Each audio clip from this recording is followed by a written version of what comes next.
Assalamualaikum warahmatullahi wabarakatuh. Apa kabar pemirsa Slebes TV? Senang rasanya saya Adi Febrian bisa kembali menjumpai Anda dalam program obrolan Karebosi.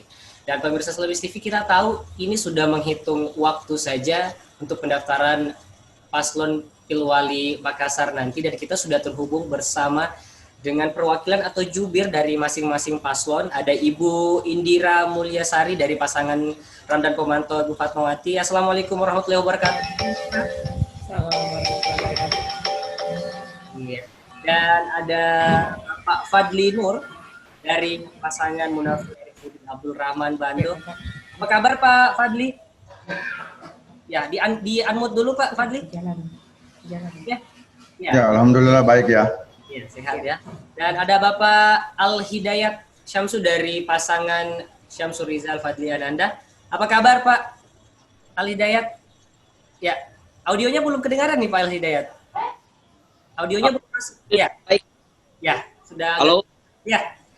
Baik, dan terakhir ada Bapak Muafik dari pasangan Irman Yasin Limpo dan juga Andi Zunun. Apa kabar Pak Muafik? Ya, di-unmute dulu Pak mic-nya. Ya. Baik, terima kasih. Saya ingin ke Ibu Indira Mulyasa dulu dari pasangan Ramdan Pomanto Fatmawati, karena kita ketahui dari rakor terakhir malam tadi itu adalah pasangan yang pertama ini. Ibu Indira, ini apa saja yang sudah disiapkan nanti jelang pendaftaran Pilwali Makassar nanti? Karena kalau dilihat dari rakor ini, pasangan Dani Fatma lah yang pertama mendapatkan jadwal. Silakan Ibu Indira. Ya, terima kasih banyak. Assalamualaikum kakak-kakak sekalian, para juru bicara dari pasangan paslon Wali Kota dan Wakil Wali Kota Makassar. Jadi untuk pasangan Dani Pomanto dan Fatmawati Rusdi, persiapan alhamdulillah sudah 100%. Kami sisa data ke KPU untuk melakukan pendaftaran tentunya dengan protokol kesehatan, dan mudah-mudahan semuanya bisa berjalan dengan lancar ya, karena kita di masa pandemi ini rasanya mau menahan tim-tim yang mau ikut bergabung seperti tidak ada pandemi ini rasanya menjadi tantangan tersendiri buat paslon gitu. Jadi memang para loyalis kemudian relawan semuanya masih ingin mengantarkan pasangannya untuk mendaftar ke KPU. Tetapi alhamdulillah persiapan kita sudah 100%. Mudah-mudahan besok semuanya dilancarkan. Baik, terima kasih Ibu Indira. Saya ke Bapak Muafik, karena ini kalau dilihat dari jadwal, yang kedua ini ada pasangan Irman Yasin Limpo dan juga Andi Zunun. Nah, untuk kesiapannya sendiri seperti apa ini Pak Muafik? Ya, audionya Pak Muafik dibenerin dulu. Ini mengingatkan paslon untuk tidak berbondong-bondong dalam sangat besar untuk datang melakukan pendaftaran.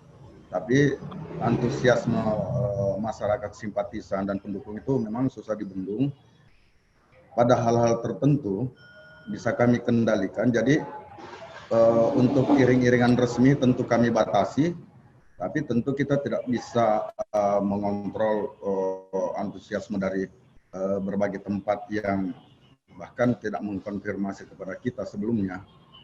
Nah, makanya juga dalam kesempatan ini saya mewakili pasangan Api Rahman, karena kami akan melakukan pendaftaran hari Minggu ba'da luhur ya, meminta maaf kepada seluruh pengguna jalan yang mungkin akan kami lalui rute dari Masjid Raya menuju Urip Sumoharjo, Jelemena hingga ke kantor KPUD Antang.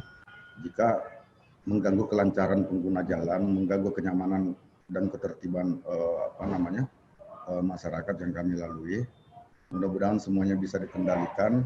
Ini adalah pilkada, ini adalah pesta demokrasi, pesta rakyat. Mari kita bersenang-senang dengan harapan untuk berdemokrasi lebih baik, tentu dengan tidak mengganggu kenyamanan dan ketertiban publik. Terima kasih. Terima kasih Pak Fadli. Saya ke Pak Al Hidayat Samsui dari pasangan Dilan. Sejauh ini sampai di mana persiapan dari paslon Dilan ini Pak Hidayat? Silakan.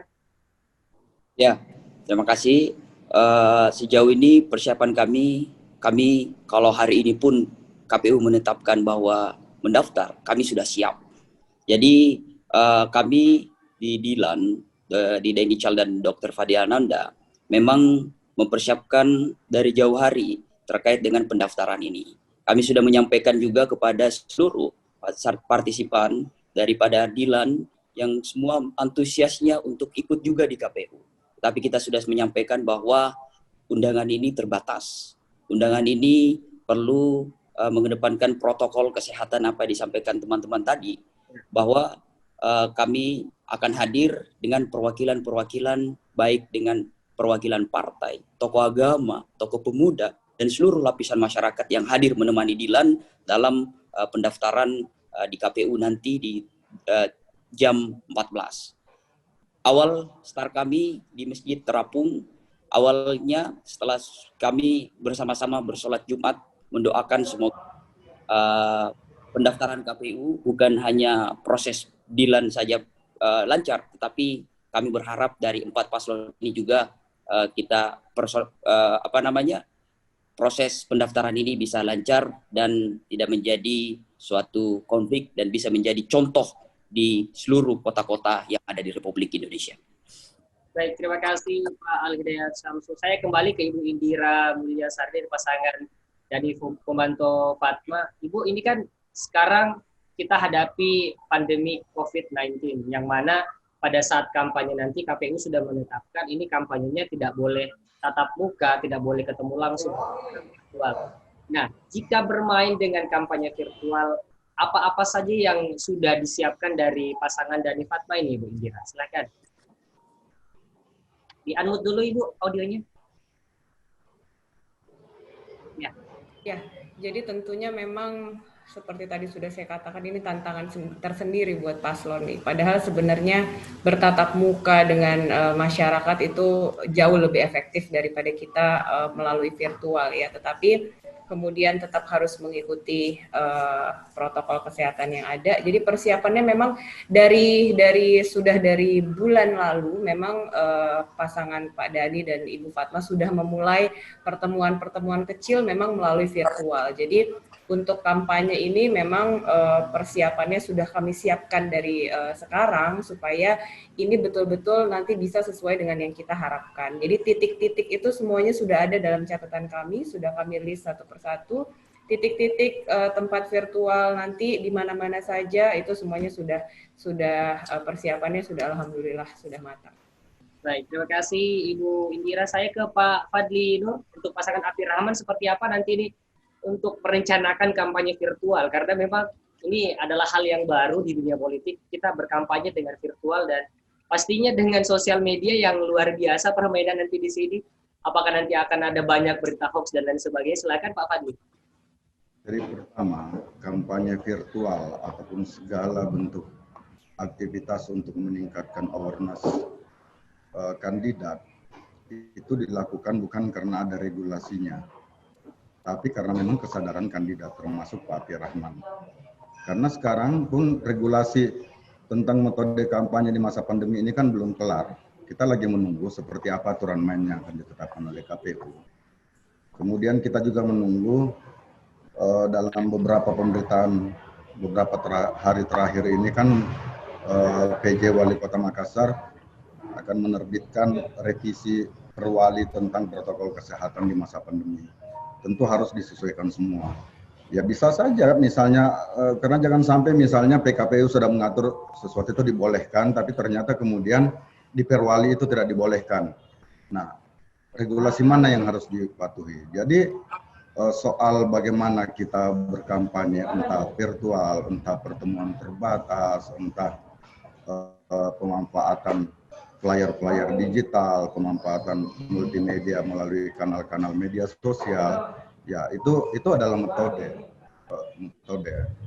Supaya apa? Supaya kita tetap gagasan-gagasan kandidat bisa kita sampaikan kepada publik dengan tetap mematuhi rambu-rambu baik yang diatur oleh PKPU ataupun yang diatur oleh regulasi perwali melalui gugus tugas COVID-nya. Jadi semuanya memang mesti dipertimbangkan. Bahwa bertemu langsung itu tentu nilainya jauh lebih baik, ya. Tapi mendorong masyarakat untuk hidup sehat dan menjaga keselamatan dan kesehatan warga itu jauh lebih penting. Seperti itu. Oke, sembari masih dibenahi dari Pak Muafik, saya kembali lagi ke Pak Al Hidayat dari pasangan Dilan. Pak, ini kalau kita berbicara dengan kampanye virtual. Nah, sedangkan dari 4 paslon ini, Dr. Fadli Ananda adalah usia yang paling muda kalau menurut saya. Apakah nanti kampanye virtual ini bisa dimanfaatkan dengan baik dari pasangan Dilan sendiri? Silakan Pak Al Hidayat. Ya, jadi kami melihat dalam pesta demokrasi di Pilwali Kota Makassar nanti ini memang perlu ada suatu kreativitas dalam untuk memberikan suatu trust kepada masyarakat bahwa paslon kami itu, Dilan itu memang yang terbaik untuk memimpin Kota Makassar dengan modifikasi kampanye-kampanye lewat virtual. Tapi menurut kami memang sudah lama pernah melakukan, sudah sering melakukan kampanye virtual. Sebelum pilkada, sebelum ada rekomendasi Dr. Fadli Ananda dan Deng Ical, memang sudah lama melakukan suatu kampanye melalui virtual. Makanya kami dari Dilan kemudian tidak kemudian kaget untuk kemudian mengkampanyekan paslon kami melalui virtual. Tapi perlu juga kami sampaikan bahwa virtual memang ini memang menjadi orientasi kami, strategi kami untuk mengkampanyekan dengan virtual. Apalagi untuk mengkampanyekan paslon kami ini yang berslogan Dilan, banyak kecocokan narasi, kepercayaan kepada masyarakat yang kemudian bisa meraup suara anak-anak muda. Dan tentu juga kita di Dilan ini tidak monoton dengan kampanye virtual ini. Tentu kita memahami bahwa Makassar itu tidak semuanya warga memiliki handphone atau smartphone, tidak bisa kemudian mengakses apa yang menjadi harapan Dilan ke depannya untuk Kota Makassar. Maka kami tetap juga turun ke lapangan, tetapi tetap dengan protokol kesehatan yang tetap ditetapkan oleh Perwali, tidak lebih daripada 50. Maka kami tetap sosialisasi, tetapi volume warga yang hadir memang cukup banyak titiknya karena volumenya yang dibatasi. Tetapi kita tetap berjalan secara baik, dan toh Dilan juga melalui survei daripada kampanye virtual juga memang yang paling eksis untuk sementara ya di tempat kami.